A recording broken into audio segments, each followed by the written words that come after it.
Hello. Do we have any gothic people here by any chance? Like maybe undercover? I tried being gothic, it didn't really work out. I mean, I like wearing black, but I also have a little bit of a problem with dandruff. And you don't know how hard it can be trying to maintain a cold and emotionless exterior when you look like a frickin' Lamington. This isn't self-harm, by the way. I actually got a new cat recently and he tore me up pretty bad, so I'm convinced he's the devil, which is why I've named him Meowzebub.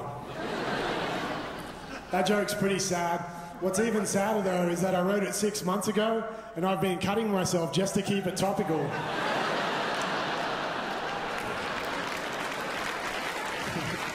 I was in the shower the other day, sorry for the visual, but I noticed that I tend to wash my body in a circular motion, you know, so I start off over here, then wash down here, then finish up over here, and in doing so I realized that there's a very high possibility that my right underarm will smell like balls. And it's bothered me so much so that I've had to change my showering strategy.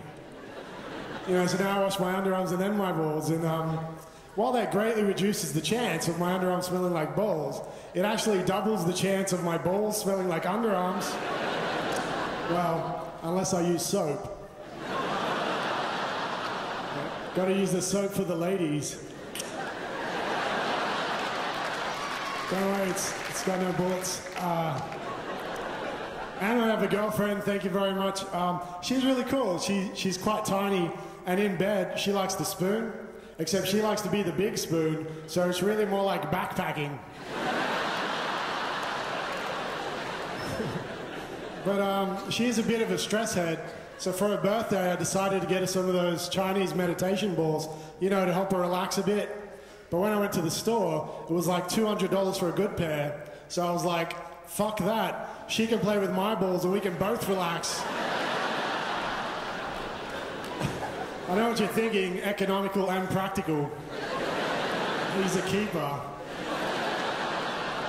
I was at Westfield the other day and I couldn't find parking anywhere, so I ended up parking in one of those senior citizen spots. And when I got back, I got busted by a parking inspector. And I didn't want to get a ticket, so I did what any normal person in my situation would do, and I said, "Ay caramba, you're not gonna believe this, man. I totally misread that shit. I thought it said seniors and it was parking for men." And he kind of looked at me like I was retarded. Suggested that maybe next time I might want to park in a handicapped spot. Which is funny that he brought that up, because 2 days earlier, I actually got busted using a disabled toilet. And I didn't know what to do, so I waited about half a minute, unlocked the door, and crawled out. I was like, who the fuck stole my wheelchair? Thank you very much, you guys have been great. Now, all the way from Melbourne.